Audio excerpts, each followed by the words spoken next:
Can you tell us more about your work on Maron? I think it is one of the most underrated shows in recent years.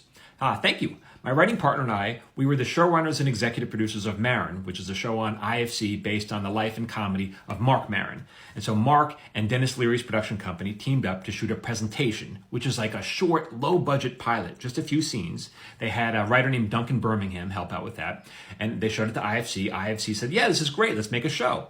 So that's when they reached out to me and my partner. They hired us to be the showrunners because they needed experienced writers at the helm of this thing.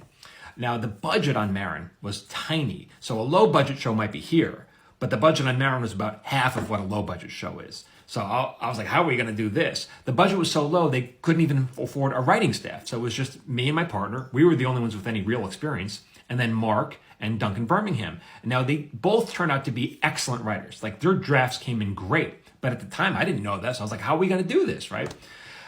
It was also so low. I remember getting a tour of our office space from the production, from the people at the studio, and the woman's like, "I shouldn't be telling you this, but we're all laughing. We don't think you can make the show on such a low budget." And I'm like, "Oh, this is not what I need to hear." And I remember saying, "Well, do we get a desk and chairs?" And she's like, "Yeah, you get desks and chairs, Stu." But I'm like, "All right, well, you said low budget."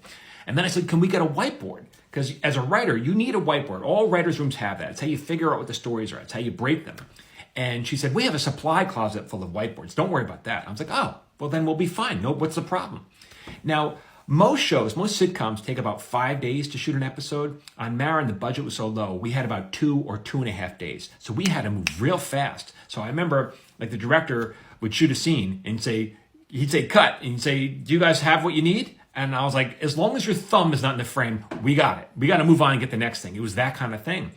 And it was so low budget, we didn't even have a cast. So most shows have like a cast of 5 or 6 actors, and you have them on hold for like 6 months or however long you need them. But we didn't have that budget, so we could only hire actors as needed. So the mother, the father, the guest, the best friend, all those people, if they were available, great. If they weren't available, we're screwed.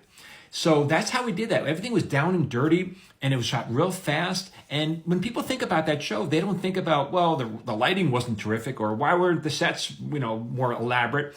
They think about the writing, and they think about the acting. And that came from Mark. Mark was an excellent actor, and he was willing to expose himself as a writer and be really vulnerable. So we could do whatever he almost said, he said no to nothing. Like, he was game.